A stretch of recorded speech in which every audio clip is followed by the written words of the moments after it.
8, 9, 8, 7, 6, 5, 4, 3, 2, 1. Yeah, good evening. My name is Scott Lee, and I'm alcoholic. Thanks for coming back. Let's open, if we could, with a few moments of silence and acknowledge God's presence and ask for open hearts.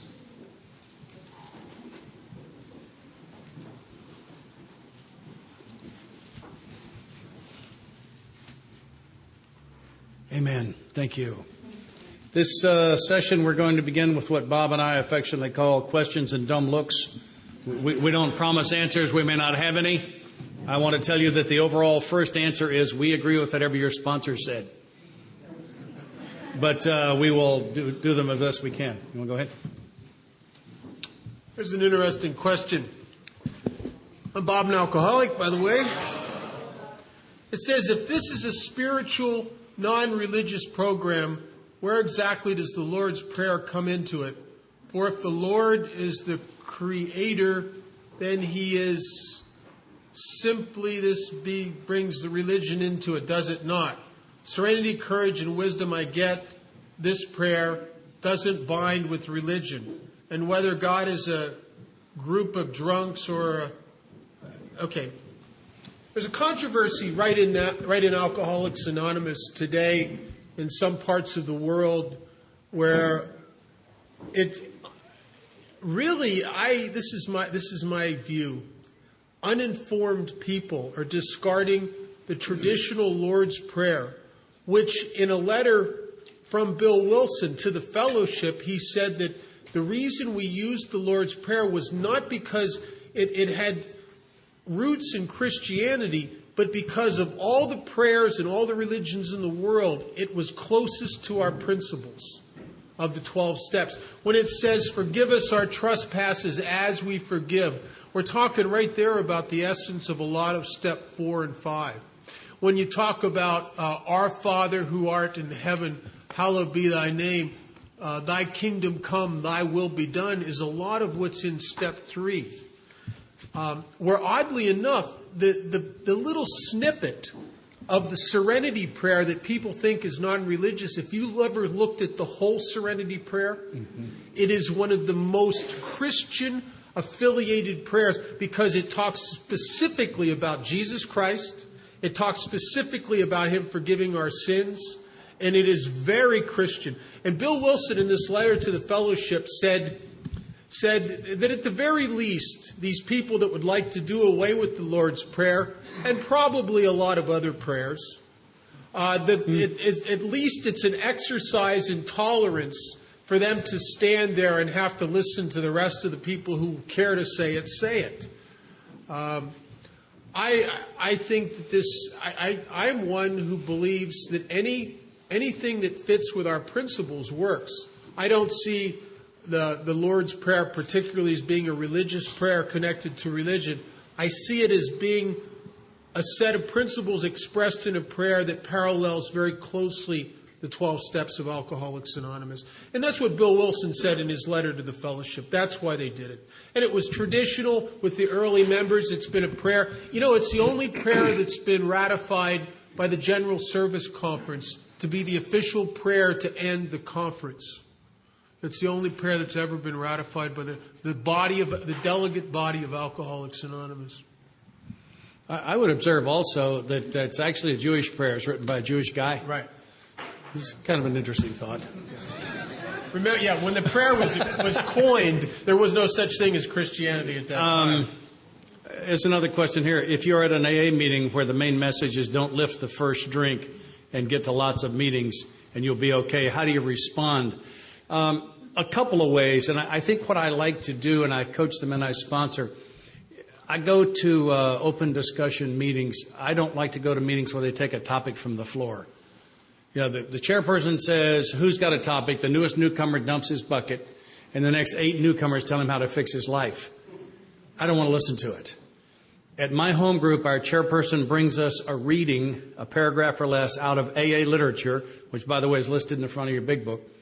They read a paragraph or less and set a discussion topic in 3 minutes or less. And we talk about recovery every time at my home group. I'm also in a home group that virtually everyone there with over 2 years, everyone, exceptionally high percentage, way over 90%, everyone there with probably over a year has a sponsor and has either done the steps or is somewhere in it. So I'm in the middle of a group of people who do this stuff. When I have to disagree with something I've already heard in a meeting, I like to say, my experience is different. It's the way I begin that. So I don't want to invalidate. If I disagree with something someone says, I don't want to fight them. I want to save them, or if I'm the one that's out of bounds, I want them to save me. So I don't want to be confrontational. And I would say my experience is different.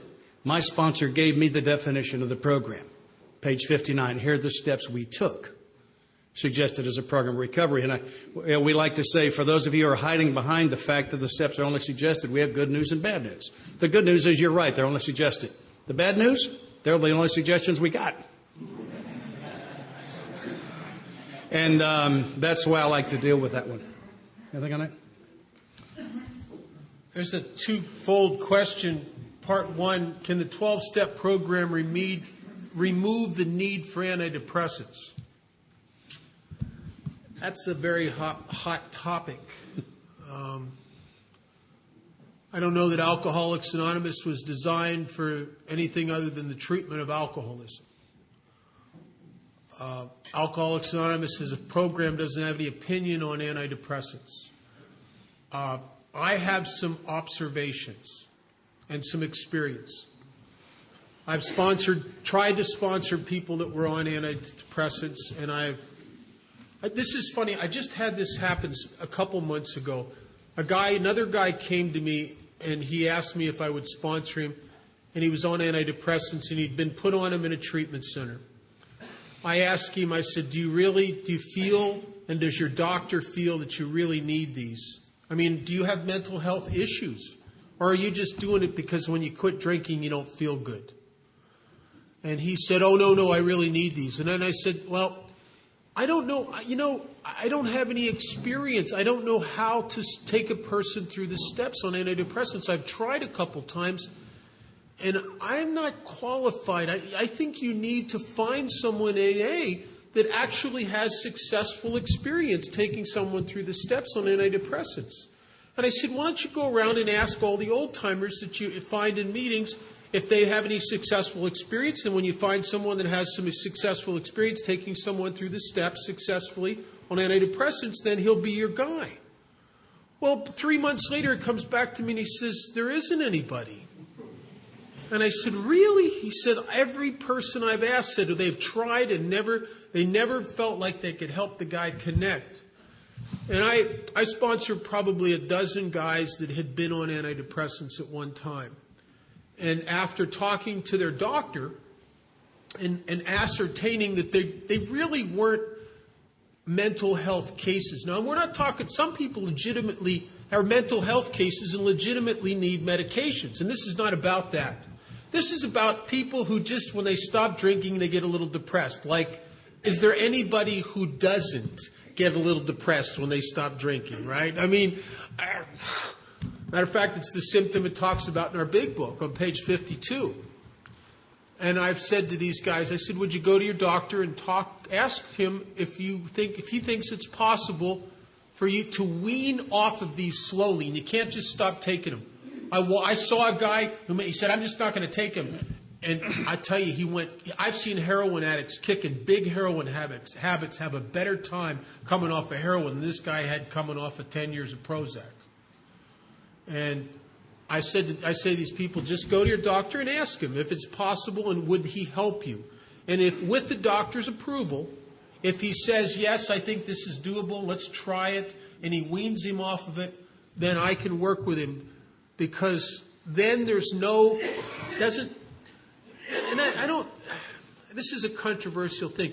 One of the things I've noticed with people I've tried to work with that are on medications, I can't reach them the way I reach a non-medicated alcoholic. It seems like there's a subtle, vague Teflon coating over their spirit that I just slide off of. I can't get through. And that's my observation. I don't know what that's about. But I can't sponsor anyone on medication. Not because I'm not against medication. I have just never been effective, and I had to humbly realize that I can't be all things to all people. Maybe if I had a degree in pharmacology, maybe if I was a psychiatrist, maybe I could be qualified to do that, but I can't be everything to all people. And the last guy I tried, I realized I was so out of my depth here. This guy was going insane, and I am giving him directions that would have worked for anybody else I sponsored, and they're not working for him because his problem is his medication stopped working, and he needs his medication changed to something different. Now, how the heck am I going to know that? Right? I'm not a doctor. Spiritually depressed. I think that some of us are misdiagnosed. I was diagnosed as clinically depressed, and I wasn't really. I was spiritually depressed. And they look very similar. And a lot of our newcomers are being misdiagnosed. I'll tell you why, and it's obvious why I wasn't clinically depressed and I was spiritually depressed. I did everything I could to apply the treatment in my life for clinical depression, and I didn't get any better. When I applied the treatment in the 12 steps for spiritual depression, I started to get better. The best I ever got with the clinical depression treatment was I stayed a little bit undrunk and stuck until I couldn't stay stuck no more. And that's why I know I was misdiagnosed. I don't know about anybody else, but I know that I was definitely misdiagnosed. It was the depression of the obsessive, overly self-involved. You know, I just get so fixated narcissistically on myself that I sink into these deep abysses. And Scott has something he says, and I believe this is true. I think most people that I've experienced that are depressed when they get sober, if they would throw themselves in these steps, take a couple of commitments at institutions, jails, or treatment centers, and throw themselves obsessively into trying to help others, that within 2 months they don't even know what a depression is anymore, because it pulls you out of the narcissistic, obsessive self-involvement, Which is the spiritual depression. That's it. It says, Scott, you shared that you had repeated had multiple step 4s in your recovery. Is not step 10 there for us to deal with the things that we may have missed or overlooked? Interestingly enough, we're not really going to have time to cover steps 10 and 11. Something really brief on step 10. First sentence about it on page 84. This thought brings us to step 10, which suggests we continue to take personal inventory, continue to write any new mistakes as we go along. Step 10 is about staying present in my own life moment by moment. And I think that there's a slogan that applies, and it's easy does it. If I'm running Mach 2 with my hair on fire, I don't even know it when I mess up. So I have to slow it down. And I can't very well promptly admit it if at 11 o'clock at night I realize that I made a mistake at 7:30 this morning.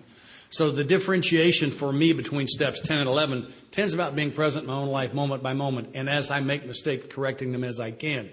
The evening portion of step 11, which actually breaks into 3 parts, step 11 does, but the evening portion of step 11 is a rather formal inventory with God about what went on today. And I heartily endorse all of that. But my experience is some of these things will get through the cracks. And for me, a redo, particularly on step 4, on an annual basis has been very healthy. The men that I sponsor are doing a 4-step about once a year, and I see it having positive results. And all I can say is the proof's in the pudding. That's how it is for me. If your sponsor believes this, that you do the first 9 once and stay sober in 10, 11, and 12, I'm for that. A rose by any other name is still a rose. An inventory, whether you call it step 4 or step 10, is still inventory. This is a good one. It says, I'm so sick of making wrong judgments. I'd love to become willing to learn how to stop doing this.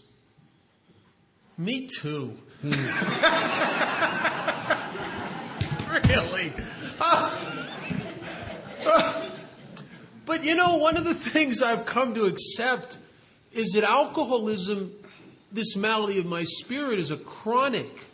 It's not an acute condition. It's a chronic condition, which means that there is no getting over it once and for all. There is no walking away from my ego once and for all. There's a funny line in step 11. And it says, I was sober like 18 years before it really hit me. And it says we must constantly remind ourselves we're no longer running the show. And I remember reading that. I'm sober a long time thinking, well, why would they say we must constantly and I'm thinking, oh my God, because I'm constantly trying to run the show. That's why every day I pick people apart and I try to play God, and I notice how people aren't driving right, and I start critiquing the sharing in AA. And you know how you do in your head? That is my inclination to play God. That is why I must constantly remind myself I'm no longer running the show, because to have alcoholism is to have an ingrained inclination and propensity to play God. It's the enemy. It's why I work these steps and go to meetings every day. It's why I have a sponsor.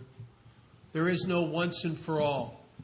But if I can remember that of myself I am nothing, that the Father doeth the work, if I can remember the truth is that I don't know, if I can learn enough from all my wrong judgments over the past, how wrong I'd been about so much, and boy, do you get that in step 4. Then maybe in today's March, when I start thinking I'm right about something, maybe I can stop and pause while agitated and uptight and say to myself, maybe I'm wrong. Maybe it's not really. Remember the other 5,000 times you thought something was a certain way, Bob, and it wasn't? Maybe you're wrong again. Maybe you're not seeing this whole picture. Congratulations on being on the path. I have had big spiritual experiences. I've had a couple of them. I've been in tears hearing myself say something to someone I sponsored that's beyond my ability. I know a lot of you know what I'm talking about. But the clearest indication that I'm on the path is when I find something else about myself that needs work. Because you see, the day before I got to recovery, there was nothing wrong with me. And if you jerks would just shape up, the world would be just fine. And so the fact that I continue to find parts of me that need work indicates that I must be on the path. So I would say congratulations. Welcome to the path. Observing that something about me needs work, that first piece never feels good. Never feels good. And yet that's one of the ways I get my assignments from God. Congratulations. Looked like me, you got an assignment. I would suggest you pray about it. And as you continue to do it, instead of beating yourself up, say, okay, Father, I see that one, and I'm ready when you are. Make the amend and move on. And this other one, too, I love this. Continue to take personal inventory, and when we were wrong, probably admitted it. Right?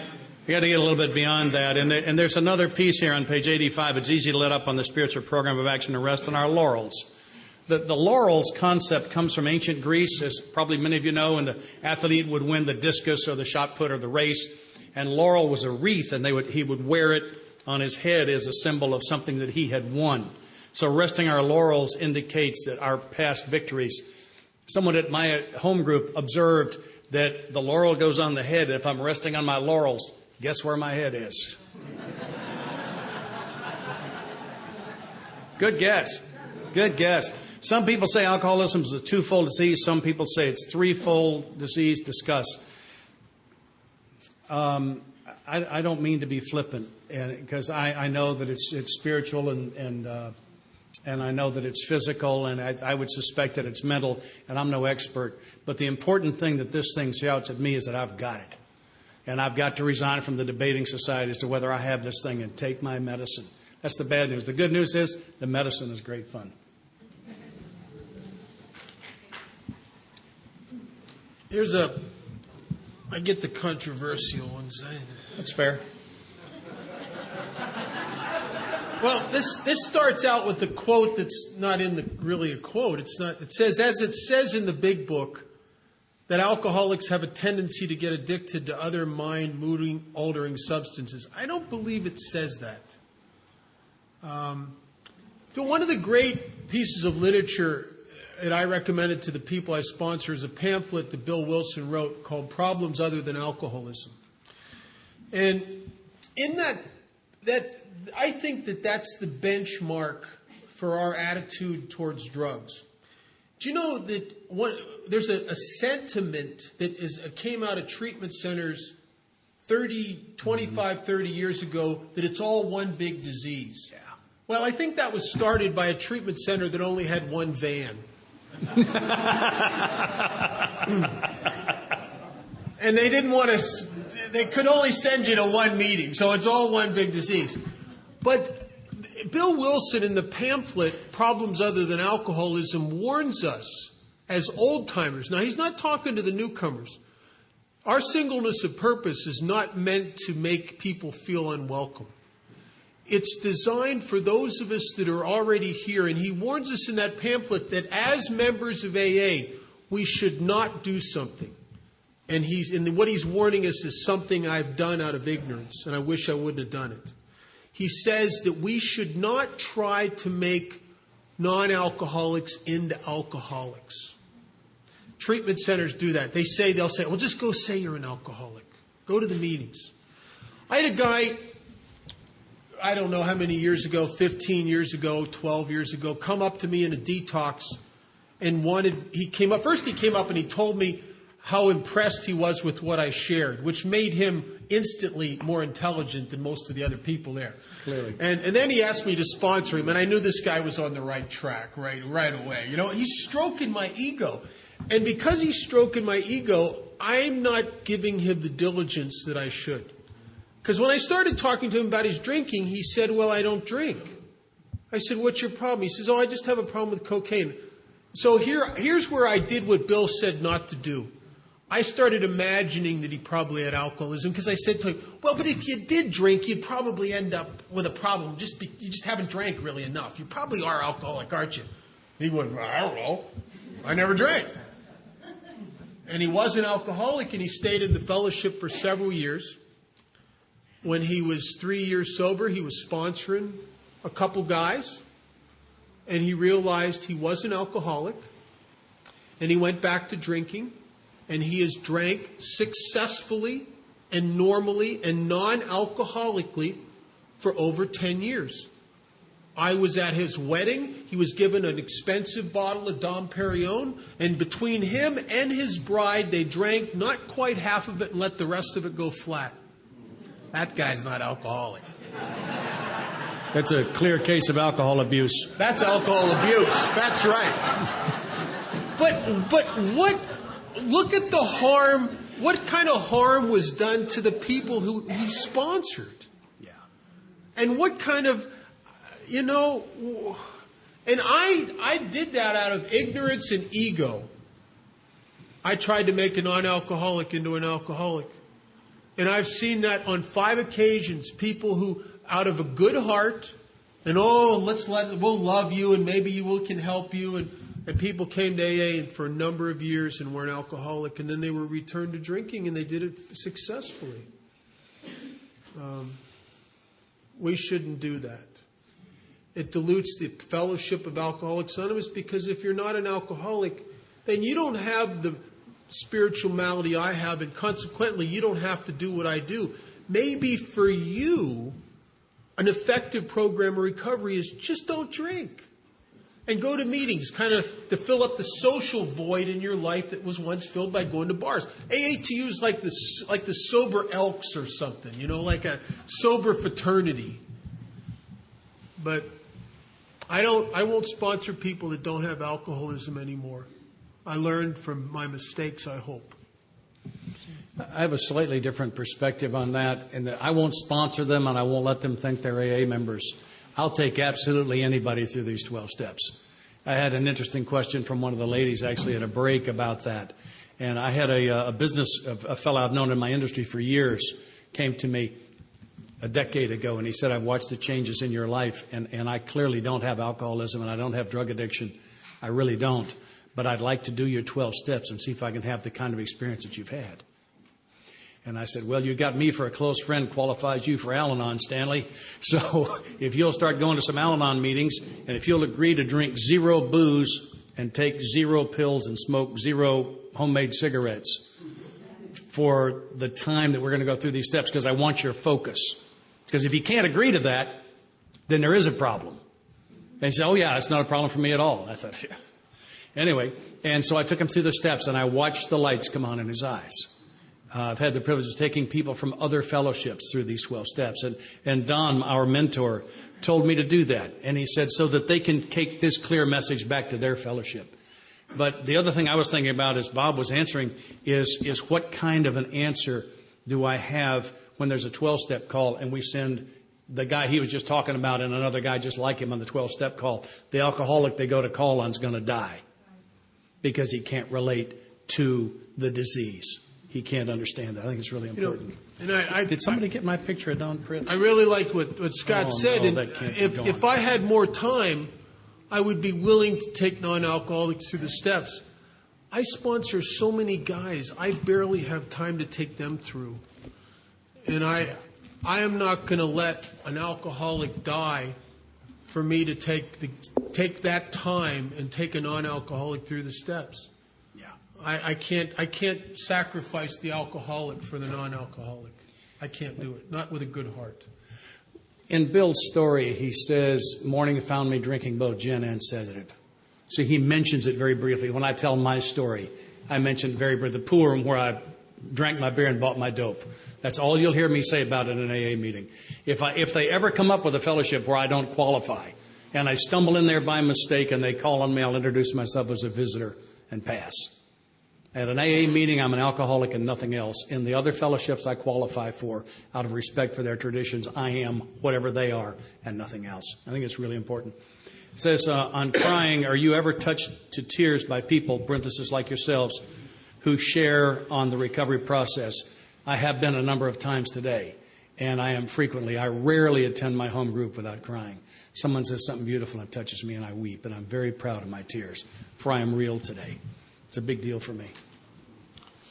This is an interesting. I was just doing a workshop. My sponsor is a gentleman named Clancy. My spiritual advisor is a guy named Tom. Mm-hmm. And I was just doing a question and answer with Clancy, and he got this exact same question. It was one of the best answers I'd ever heard. It says, do you believe men, for sponsorship, do you believe men should sponsor men and women should sponsor women?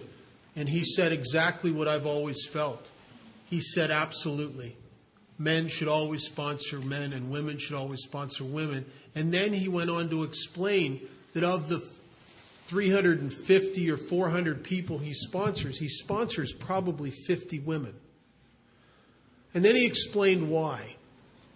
He said these are women who are sober over 30 years in Alcoholics Anonymous, and they were dying for a lack of sponsorship because they lived in communities where there wasn't a woman sober longer than they were who was active in Alcoholics Anonymous. And he said, under those conditions and only those conditions where there's no one else, he will do it. But that's the only reason. He said, in a perfect world, men should only sponsor men and women should only sponsor women. And I think that's right. Scott says something about the danger, talks about he said he's never seen an ugly woman since he was 12 years old, so it's not a good thing to sponsor a woman. And there's a lot of truth to that. And also, women can manipulate men in a way that they can't manipulate women. I've watched it. And women sponsor women differently than men sponsor men. I don't understand what women do. There's things they do that doesn't make any sense. And I'll give you a quick example. There's a guy in my group named Butch, and Butch was sober about 9 years, and he was married to a gal, Sandy. I think Dave might remember this. This was the funniest thing I ever heard. And Sandy was 16 years sober, his wife. And Butch is in a bad spot one day and can't get a hold of his sponsor. So he thought to himself, I'll ask Sandy. She's sober a long time, what I should do, and she'll give me some direction. And then he says, I followed her direction. I got back from the mall. I had new shoes and a new belt, and I still didn't feel any better.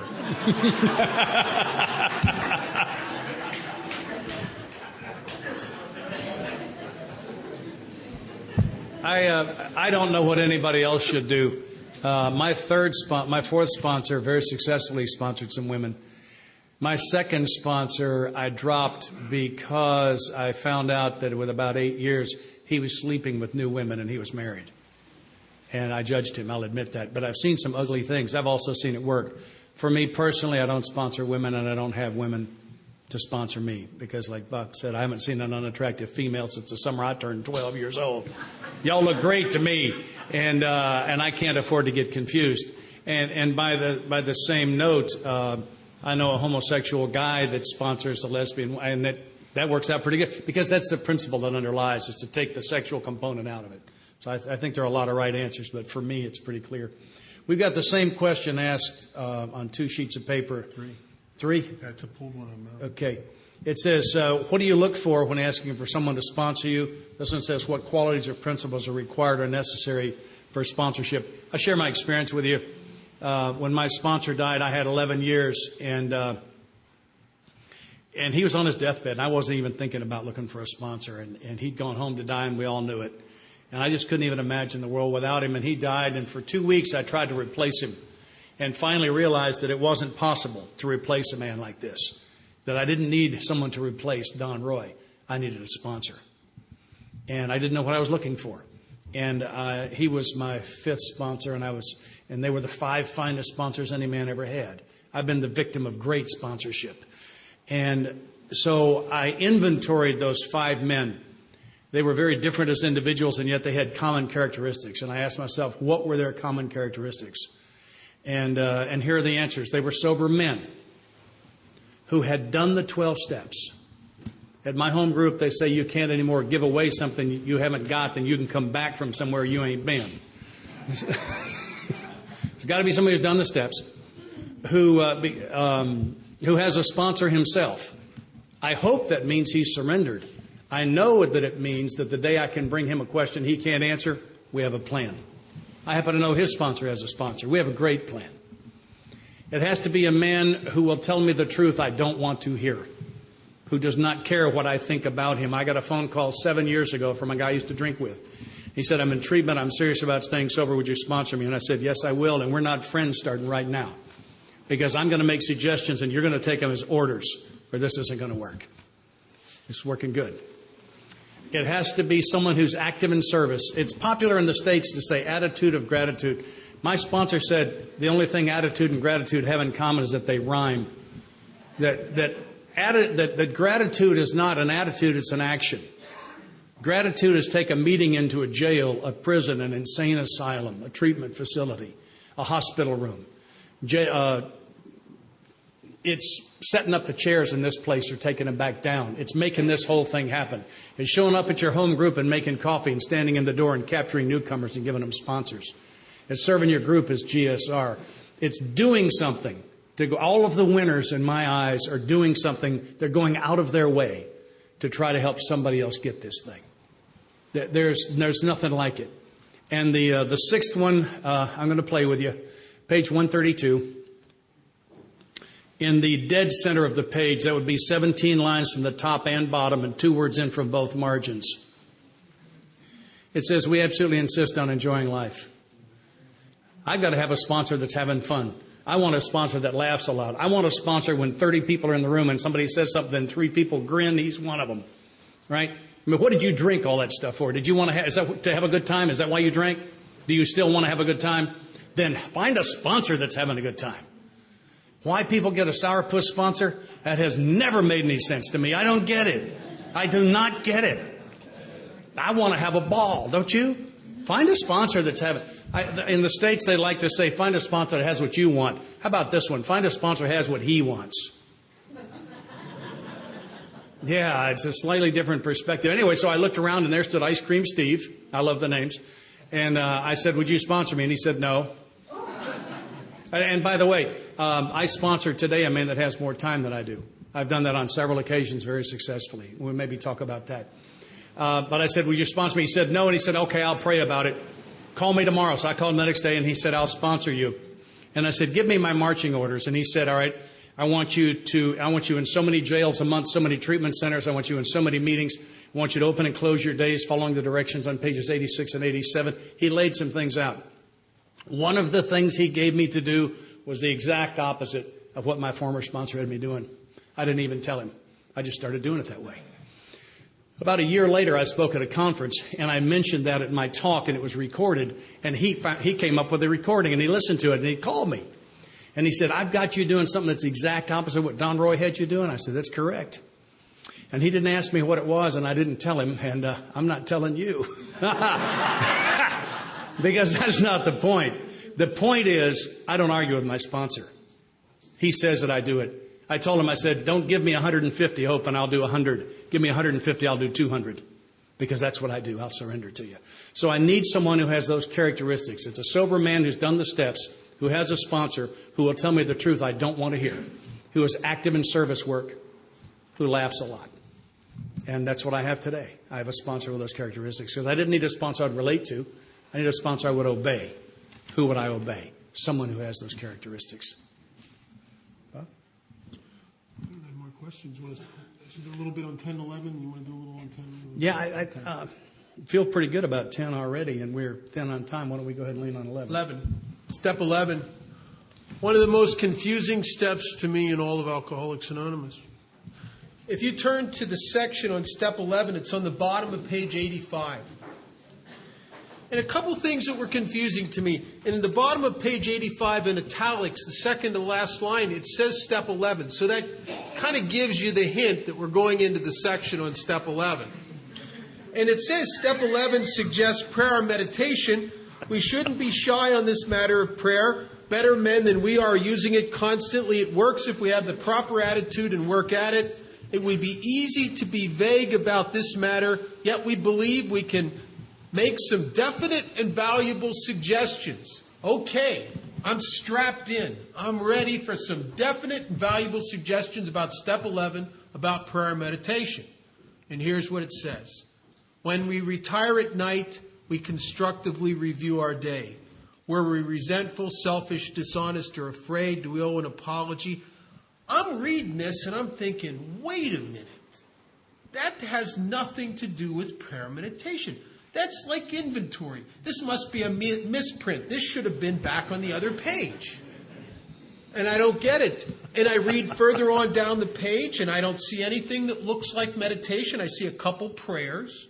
Like in the second paragraph, it says we on awakening, let us think about the 24 hours ahead. We consider our plans for the day. And here's a prayer. We ask God to direct our thinking, especially asking it be divorced from self-pity, dishonest, self-seeking motives. Okay, there's several other prayers on those 2 pages. But I don't see anything that looks like meditation to me. So one of my problems is that sometimes I know so many things that aren't true that there's no room to learn anything new. And I have these preconceived notions of what it is, and so I never do it. I throw the baby out with the bathwater. And because I knew about meditation, my God, I was a child of the 70s. I chanted in Namne Yoho Renge Kyo with the Buddhists. I had a transcendental meditation mantra at one time. I've done yoga. I've done visual imageries. I know about meditation. This is not meditation. So I never did it. I don't follow directions well. Even to this day, if I go to a store and buy something that has to be assembled, the first thing I usually do is lose the directions, because smart guys don't need directions, right? And I did that with this. And so what I did is what I did what a lot of people did. I tried the prayer of St. Francis in the 12 by 12. Very good prayer. I tried a couple other prayers and visualizations. One of the ones I used for years was I Am the Place. And it's a very simple meditation. It's I am the place where God shines through. Him and I are one, not two. I need not worry, fret, or plan. He wants me where and as I am. And if I be relaxed and free, He'll carry out His plan through me. I did that for years, every day. I read, those little books, the 24. I did all that stuff. I did the breathing exercises. I went back to SGI and chanted again with the Buddhists. I tried all that. And it's all good. It's all good. There's nothing wrong with any of it. It says on the bottom of page 87, it says, be quick to see where religious people are right. It's all good. In addition to, but not in substitution for. And you see, I never followed the directions on 86 and 87 until I was sober a long time. I was sponsoring a guy who was sober a long time. And he came to me and he said, I need some definite direction on step 11. So I don't know what to tell him, because by this time I've tried so many things. I don't know the definitive thing to tell him, because it's all kind of good, but nothing really rings the bell completely. You know what I'm saying? So what I said to him, I just didn't really want to talk about it, because I didn't know. So I just said, well, why don't you just do what it says in the book? Well, that son of a gun started doing what it says in the book. He started doing exactly what it talks about on page 86 and 87. And in no time at all, he's doing better than me, which I do not like that. I really don't. He's getting more stable emotionally and more emotionally balanced, and he's more surrendered and he's more useful. And so I thought, well, maybe I ought to try that. And I started doing it. And about that time, I discovered a passage in the 12 by 12 in step 11 where they say something very interesting. They say that self-examination, prayer, and meditation, when taken separately, and that's what I was trying to do, as if they were separate deals. When taken separately, the 12 by 12 says, can bring much benefit and relief, but when they're logically related and interwoven, they create an unshakable foundation for life. And that's why self-examination is part of step 11. It's supposed to be. Because what I'm doing in this process is a little bit different than what I thought meditation should be. Right after this guy that I sponsored found a dictionary from 1913. Now, 1913 would be about the time Bill Wilson's forming his language skills. And we looked up the definition of the word meditation. And to my astonishment, I realized that the word for meditation in the English language, the definition changed in the 1960s. With the Beatles and the introduction of the Maharishi, guys like Aldous Huxley, J. Krishnamurti, Timothy Leary, Alan Watts, men were bringing Eastern philosophical spiritual techniques into Western culture. And consequently, the word meditation changed. In 1913, the definition, the example it gave, was a general will meditate a war. Now listen to this. It says, on awakening, let us think about the 24 hours ahead. We consider our plans for the day. Before we begin, we ask God to direct our thinking, especially asking that it be divorced from self-pity, dishonest, and self-seeking motives. Under these conditions, we can employ our mental faculties with assurance, for after all, God gave us brains to use. I could picture a general getting up in the morning before a battle and looking over his troops and what he must face of that day. And he says to his officers, he says, these horses are lame, they won't ride. Take this horse of self-pity out of the army. It just doesn't work.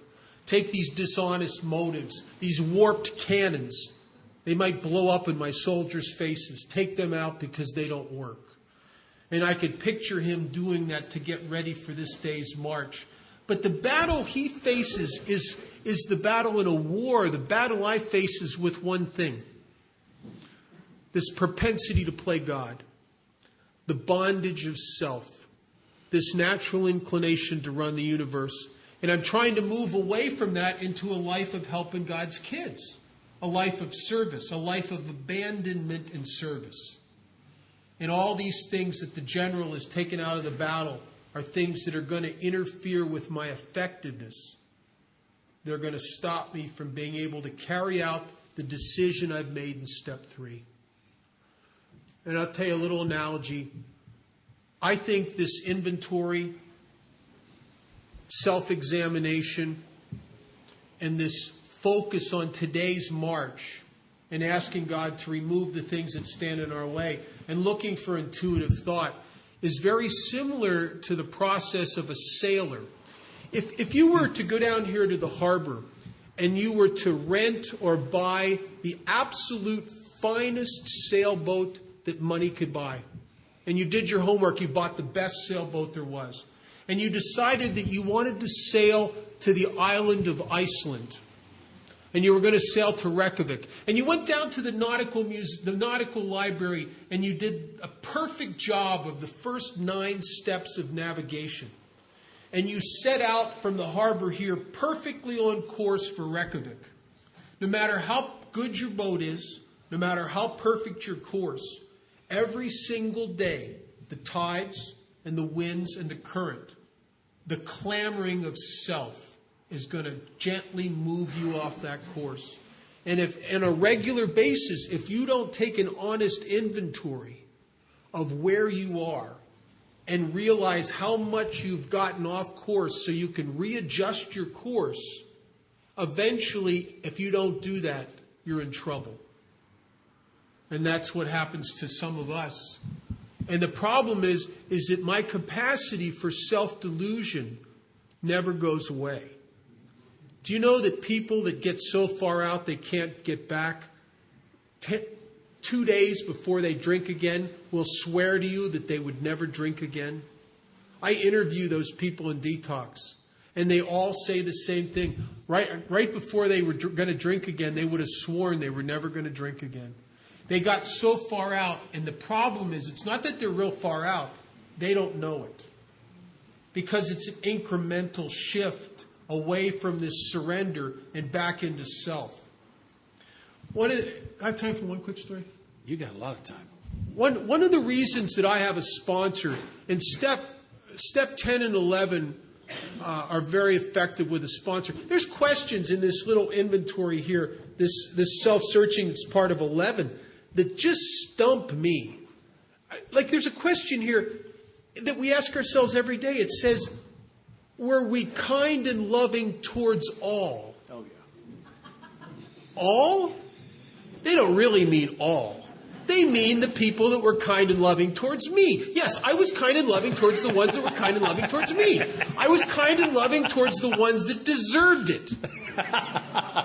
But they don't really mean all, do they? They don't mean the person that cut me off in traffic. They don't mean the person that tried to cheat me. They don't mean the person that was rude to me, do they?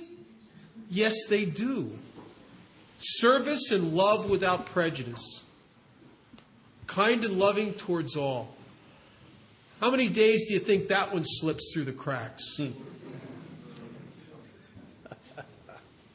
How many days do you imagine? I have a sponsor because it warns me in this part on intuition that it's deadly, that my capacity for self-delusion can be deadly. And if I presume to be inspired and know what God's will is, I'm going to pay for that presumption in all sorts of absurd actions and ideas. One of my favorite alcoholism stories, there was a guy in the United States back in the 70s named Jim Jones. Some of you may have heard of Jim Jones. Jim Jones was an alcoholic. Jim Jones had gotten in a lot of trouble with drugs and alcohol, and he had a born-again experience. He had an epiphany, spiritual experience, not unlike Bill Wilson's in the hospital.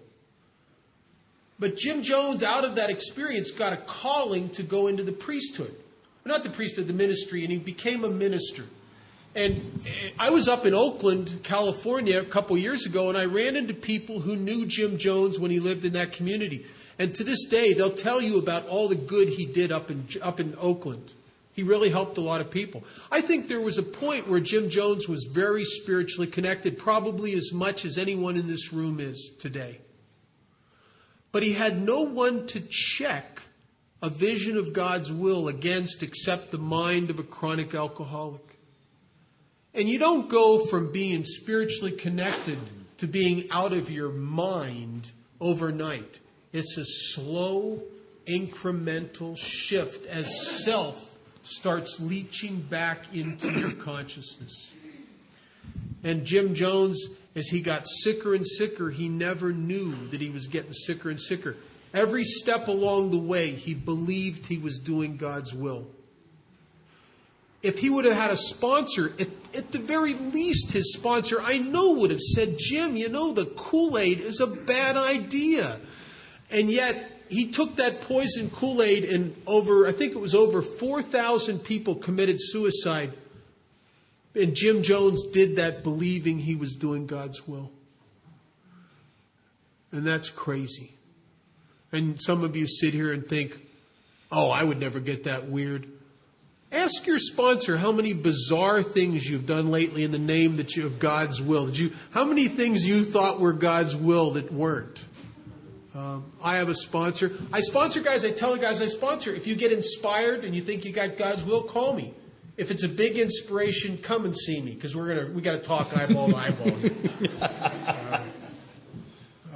I'm one of the greatest assets that I have today is the deep-seated knowledge of my fallibility. And there's a view of spiritual growth that comes from the Benedictines that says spiritual growth is simply an ongoing awareness of our own limitations and God's incredible generosity. I don't outgrow most of my defects. I grow into an alternative way of life. They're still in me. Everything, I've never had anything removed once and for all. You know why I know that? I've had some things I thought were removed once and for all, and I found myself celebrating that defect in about 6 months. That I have a daily reprieve contingent on the maintenance of my spiritual condition. And I have a sponsor. And I check things out, and I can get myself in trouble quick. Because you know what I do? I just start thinking. I go to my home group and everything's fine, everybody looks good, and then it's like a key turns in my head, and I just start noticing things about you. Did you ever just sit there and just start, all of a sudden the key turns, just start noticing how screwed up people. Boy, this people full of themselves all of a sudden. Did ever that happen to you? It's the resurgence of ego, of playing God. It waits for me. Scott? Top of 86. Were we resentful, selfish, dishonest, or afraid? That list is all over the book. I've said that once before, and I don't have time to do the page numbers. But those things are the earmarks of the reemergence of self. That's what that comes down to. Further down, it says on awakening, and one of my teachers says the reason it says on awakening is because I am capable of making life-devastating decisions between the bed and the bathroom. That my disease gets up about 30 minutes before I do every morning. Does some jumping jacks, some push-ups, and it waits up on the head of the bed. And when I wake up, rawr, and it jumps on me. And I wake up with untreated alcoholism every morning. So I have to take my medicine right away. I bought this particular watch because it has multiple alarms on it. This morning, they were set 10 minutes apart. Normally, they're from 10 to 20 minutes. So tomorrow morning, I've set them for 9 minutes apart. The second alarm is the get-up time. When the first alarm sounds, Miss Linda and I cuddle, and we're doing our morning prayers in each other's arms. It is a fabulous way to start the day. And then I'll admit that when the second alarm sounds, which is the get-up time, occasionally it awakens one or both of us. I'll give you that. But it says in the short form of the step, it doesn't say achieved through prayer and meditation. It says sought. And on those mornings where one or both of us went back to sleep in that first prayer and meditation, we sought. That's as good as it gets. So on awakening, it doesn't say after a shower, a shave, a half a pot of coffee, 2 over easy, and a fight with her. It says on awakening. I believe it means what it says. And that's why I set multiple alarms. I have a friend at my home group on the facing page on 87, last paragraph, was we go through the day, we pause when agitated. Pause when agitated. That was so powerful for him that he took the first letters, PWA, and made that the screensaver at work on his computer screen. So he's got PWA bouncing around on his computer screen, and a couple of the earthlings that work where he does. That's what we call them. Earthlings or earth people that don't have this thing we have. Came up and they said, what's PWA? And he said, pause when agitated. And they said, wow. You have to be careful with this stuff. It also, in the short form of the step, it says, sought through prayer and meditation to improve our conscious contact. I think that's an implied promise. I certainly can't improve something I don't have. So I believe that if you've done these first 10 steps, that you will have a conscious contact of some kind. And it's something that you can improve through prayer and meditation. I had an experience a number of years ago. A young man came into our home group, and he had just come back from his grandfather's funeral. And he said a thought really struck him hard while he was there. And he went to his grandmother and he said, "I think you were a fabulous wife for my grandfather." And she said, "I should have been. I prayed to be that every day." Oh, that hit me hard. And I'm not sure how you do it here, but in the States, we use the word treasure mostly as a noun. We know it as a verb, to treasure, but generally it's used as a noun. I'm saying that for a reason. I began the next morning. I don't believe I've missed a morning since, and it's been over a decade ago. And I ask God every morning, part of my morning prayer is I ask Him to help me treasure Linda today. Within 2 weeks of the beginning of that prayer, I walked through the den one day, and she was on the Al-Anon phone. We have an AA phone, Al-Anon phone. It's one of the reasons we're still together. She was on the Al-Anon phone, and I overheard her say to someone, "Scott treasures me." Yeah. When I ask God for what He wants me to have, I get a lot of help. My sponsor says that prayer is not actually an opportunity for me to change God's mind. It's not a sales presentation. It's an opportunity for God to change my mind. And if I want to have a relationship with someone, what do? I commit time to it, and I don't do all the talking. I want to have a relationship with God. I don't need to do all of the talking. And for me, I really love what Bob says about how meditation changed and so on. And I do both. I follow these instructions, and I also try to do a quiet time where I'm just sitting in the Master's presence. And I had an experience, I could trace it if I tried hard. I was sober right at 2 years. And I was sponsoring the first guy that I ever sponsored that got sobriety from that date. He's now 21 and a half years, and he's my best friend. And he and I fished a lot his first year sober. And we were there's a river about an hour west of Nashville called the Buffalo River. It's a national scenic river. And I like to say I hope there are places in heaven almost as beautiful as the Buffalo River. And we floated that. And so and we did that a lot in canoes, and we fish. And in my meditation, and I don't usually get visuals, but I did this day. I'm in the canoe in the back, and he's in the front, and we're out by the bluffs on the river fishing. And I can see it from my perspective in the back of the canoe, and at the same time, from the port side of the canoe, about 300 yards away, I can see it, and I can't explain that. And as I was looking at this pastoral scene with this beautiful man who was well into the step work, and I was seeing the lights come on for the first time, and what the Buddhists call my monkey mind talked to me. He said, "Well, Scott, you rotten, here you're supposed to be trying to get close to God, and you're out playing on the river with Ron." This beautiful, gentle voice spoke to me, and I heard it in here. I didn't hear it here, but I could hear it in here very clearly. And said to me, "If you want to get close to me, work with my people." And it startled me. I'm not asking you to believe that's God's voice. I believe it was. And it startled me.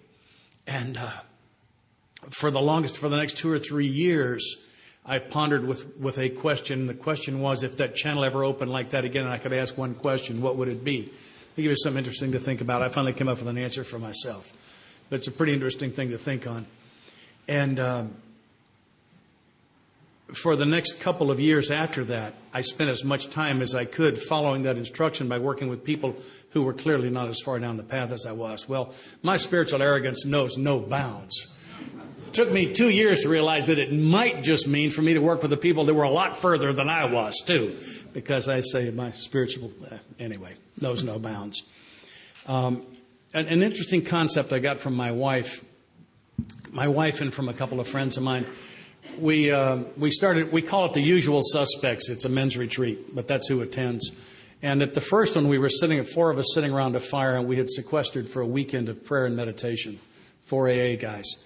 And we were talking about the fact that a woman from our home group had recently been in a coma for about 6 weeks. When she came out of the coma, she said that she could feel the prayers and feel the love that were being sent to her. She said, "I couldn't specifically tell Scott's praying for me now, but she could feel that stuff." And we were sitting around a fire talking about that. And we decided that it was possible to send love. And it doesn't have to be people that are still here. And we now do meditations at our men's retreats where we sit and send love to individuals. And if you haven't tried that, Get with someone and do it. I do it with a visual. I imagine this love is this white column. It's shimmering, about so big, coming out of heaven and right down through the top of my head and out my chest. And I see these people suspended, and I'm sending this swirling around them. And that may sound crazy to you, but I'll tell you what, be careful with contempt prior to investigation. That's all I can tell you. And a number of years ago, I had an assistant, and my business got so big I needed some help. And I hired this wonderful Christian woman who went to work with me. And we're multi-line reps, and we had there was another woman at one of our clients who was just a royal screaming pain. I mean, we were absolutely certain that there was a broom in their parking lot somewhere. That I decided she'd been that way since that house fell on her sister. And and we were starting every day saying, gee, I hope we don't have to deal with her again today. We hate her. And finally, one morning, I'm pretty sure it was Sheila, said, wait a minute. We're in violation of principle here. Neither one of us believes we need to be talking negative about anyone. Let's change what we're doing. And we opted to do that. And we started on a Monday turning off the phones for the first 5 minutes. And we would sit, and both of us would send love to this woman. It's the only change we made. Later that week, that woman called our office to chat. We couldn't get, that phone call was over before we figured out what it was about. She just called us to chat. And she started doing that, and she became very easy to deal with. A few months later, I went to Chicago to our national trade show. I walked into a room this size, maybe bigger, half again this many people in the room. She was there. She was knocking people over to get to me, to hug me, to tell me that Sheila and I were the best team in the business, and if she had more people like us to deal with, her job would be so much easier. The room came to a halt. People were going. For the rest of that trade show, I had people coming up to me and saying, what have you done? How did you do that? And I would say, well, I'll be happy to tell you, but you ain't going to believe it. I sponsor a fellow who, among other things, writes television shows, and he got crosswise with a producer, and it was not pretty. And this has been within the last 2 years. And I gave him this assignment. I said, every morning, your morning meditation, I want you to send her love for 5 minutes. And I want you to get to work 5 minutes early and sit in your car and send her love for 5 minutes. And I could tell by his voice that he was going to do what I said, but he was less than thrilled with the prospect. Later that, and it was our custom in those days for him to call me around 10 every morning. He'd take a coffee break and go out to his car and call me on his cell phone. That week, later in the week, we're chatting, and he says, just a minute, and I hear his window go down. I hear a woman's voice. I hear his voice. I hear the window go back up. And he said, you aren't going to believe it. It's raining here. That was that producer. She's on the way to Starbucks to get a cup of coffee and a muffin, wondered if she could get one for me. I don't discount the power of love, and I don't discount the power of prayer. Powerful, powerful stuff for me. And I send love every morning to the places I'm going to be all day. I sent love here this morning before I left the motel. I send love to the places I'm going to be. So there'll be some there when I get there. Tomorrow morning, I'll send love to our trip, to each segment of the trip as best I can. So there'll be some there when I get there. This one is a gift from my wife. We got just a couple of minutes before a break. And I just do this as best I can. But this is a gift from Miss Linda. I'm her second husband. I'm her third husband. She's my second wife. We both got some history. And we dated a long time before we let the physical thing happen. We both believed that we needed to develop the rest of the relationship first. And as she tells it, it came time for us to go into the bedroom, and we both believed that that's a celebration of love. And we wanted it to be healthy, and yet she had all of this concern about former worrying about this and that, and the next morning, and will he think I've gained weight, and was it really okay, and all the mental stuff that can go with that. And she prayed about it and was given a gift that she calls her bedroom prayer. And I quote her, before we're going to have a physical exchange, I simply say this prayer, God, help me stay in the moment. That's all. It's about the day at a time. Help me stay in the moment. She says that takes away all of that worry stuff, and Mother Nature takes care of the rest. And I share that with you as a gift from my wife. I bet she did that for the Alanons back there. Do you use the term the next right thing? Is that something you'll say over here? We hear that a lot in the States. To do the next right thing. Well, it's something we say a lot. It really comes down to that. To just do the next right thing. But I've discovered a last right thing. And for me, the last right thing is to go to bed at a reasonable hour and set an alarm so that I can get a good night's sleep. I actually set 2 alarms. and have the time in the morning to start my day on a spiritual basis. If I fail to do the last right thing tonight, I will not be able to do the first right thing tomorrow morning. So a lot of times the morning problem isn't the morning problem. It's actually the night before problem. Another one I think is kind of in this category. I moved out of the home my first wife and I were living in when I was sober 6 years. And I moved out because I was about to strike her. She told our daughter a few years ago that when I got sober I changed, and she didn't. And I believe that analysis is correct. And she was just tearing into me. And I got this moment of clarity, and I realized that she's 5'5" and 105, and I'm 6 feet and 210, and I'm about to give her a straight right to the face. And when she goes down, I'm going with her. She's on the way to the hospital. I'm on the way to the jail. It's a bad plan. Figured it out all by myself. And I did a quick about face and scooted out the door in mid-screech and cranked the car and took off and bought a paper, started looking at apartments. 48 hours later, I moved. I got out of there because I knew if I stayed, I was going to hit her. And I was given a gift. I didn't believe in divorce, and yet I knew if I live with her, it's a question of time I'm going to hit her. And the gift I was given was 3 prayers, and I share them in case you can use them. And I prayed these each morning for actually several years. And the first one is, God, if it's your will for us to be together, put us together. And the second one, if it's your will for us to be apart, put us apart. Those are the easy ones. Here's the one that counts. God, if it's your will for me not to know today, leave me not knowing. When I can pray, that for me, it's the second half of the first step in prayer form. When I can pray that and mean it, I can be at peace. My sponsor said serenity is not freedom from the storm. Serenity is peace in the midst of the storm. And the only way I can do that is to be here. Bob said it so beautifully and how it works. There's one who has all power. That one is God. May you find him now. That now isn't when I find God, it's where. And I can only do that by staying here. I have one of my closest personal friends, and I'm 64 years old, is 23.